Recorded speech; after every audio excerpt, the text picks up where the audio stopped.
Hey everybody, welcome back to another installment of Memes of the Week. I'm basically making these videos for free and would appreciate any support that I can get. At the very least, give the video a like or subscribe to the channel, or watch it on the Same Man 2 YouTube channel.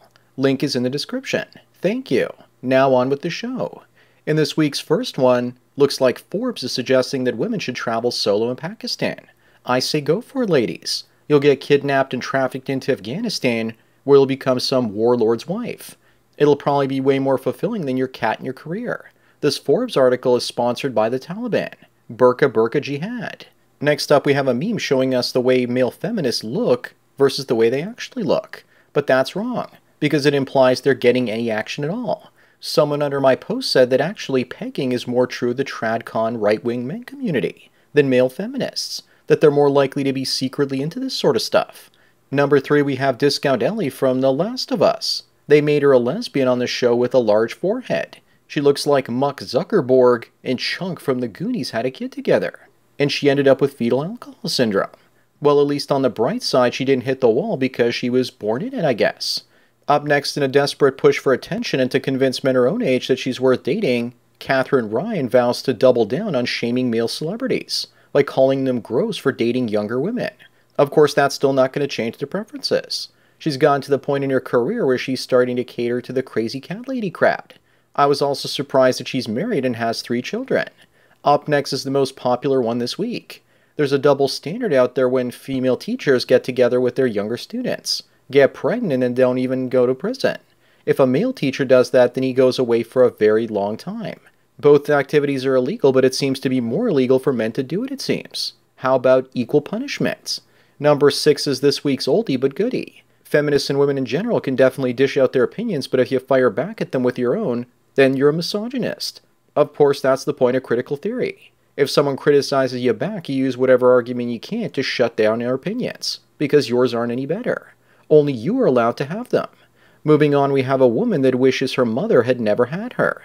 This is a cry for attention if I've ever seen one. Wouldn't it be snazzy if someone stood next to her with a sign that says it's never too late for self-deletion? Just shows how unhappy most feminist women are these days. Yet they still want to dictate to the rest of us what we can and can't do in society. Number 8, we have a masculine-presenting woman entering a woman's shower, telling them to relax, because she's a woman too. I guess it's important to get those pronouns right. You can't assume that she identifies as a he, even if she has a hairy back. Speaking of hairy, we have a hairy-bearded Southeast Asian woman, and her husband left her because she refused to shave her face. Now she loves her beard. Looks like the woke virus is spread beyond just Whitey. Up next, we have a live-action Little Mermaid remake, and the co-stars look like Disney threatened them to get them to sit in that chariot together. Someone mentioned in the comments under the picture that Ariel looks like she's being taken to the cotton fields, or that maybe she's being taken to an auction. But I see this as just another example of the redhead genocide, as they always tend to choose gingers for race swapping in popular culture. Number 10, I think that Disney should have gone further and made Ariel into a half-woman, half-whale. Then when she walks on land, she truly would be a land whale. There we have real-life Ariel in all her gluttonous glory. Now that's the type of plump Disney princess I want to see in the future.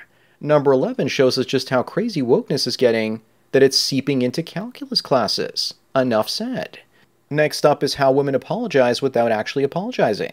They say that they're sorry that their terrible behavior made them act out of character, and that you should work on that. Meanwhile, the most important thing to take from this is not their lack of accountability, but that she's playing a character, that she's not behaving like herself. It's kind of like a cop that says he's sorry for using his taser, because someone didn't obey him quickly enough. Number 13 is a guy named Future American Refugee, and he says that what women have done to comics, movies, and video games that men enjoy should also be done to period pieces and Lifetime movies. That men should make movies about women with giant tits wearing bikinis fighting aliens in the Napoleonic era. Of course, that would actually be something that men would enjoy. Up next, we have a woman that broke up with her boyfriend of 5 years because she found out that he was a communist. But it's most likely projection, and she's the communist, and he actually dumped her. And now she's just calling them that before he has a chance to call her the same. Are we really going to believe it took her 5 years to find out that he was a commie? Moving on, we have another appearance of Jabba the Slut. Of course, she still needs a man over 6 feet tall and athletic, even though she's a slug with a slit. Not to mention her designer purse. You know, I couldn't help myself but to use this as a thumbnail. Next up, we have another woman trying to shame men her own age away from younger women so that she can get one of them for herself. I wonder what would happen if a male columnist told cougars to get therapy instead of dating younger men. What type of backlash would he see? Yet another wonderful example of double standards. Number 17, we have a woman that was arrested after filming herself stuffing a full chicken up her cooch in a public store. Usually it's chickens that get stuffed.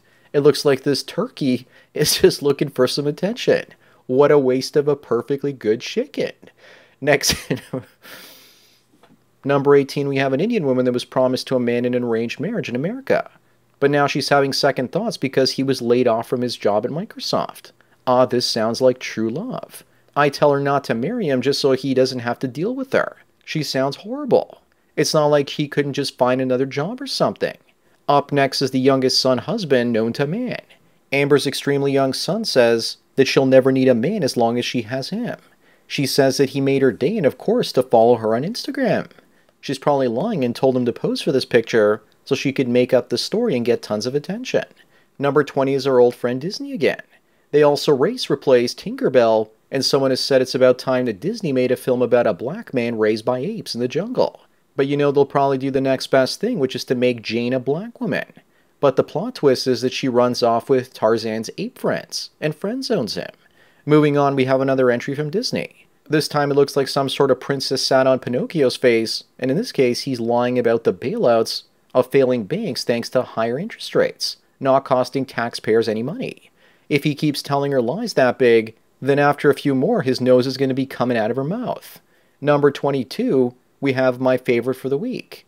I've been talking about Indian men taking the white women in the West away from white dudes. Well, in this case, he can have her. In reality, he's just doing this because his visa is about to expire, and he wants to stay in the country. Isn't true love grand? If he marries and then leaves her and then goes on welfare, she'll be on the hook for that if she sponsored him to stay in Canada for, I think, 3 to 5 years.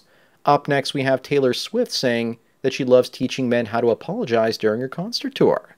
She's basically getting them to apologize for all of her bad behavior, like that previous post that I shared.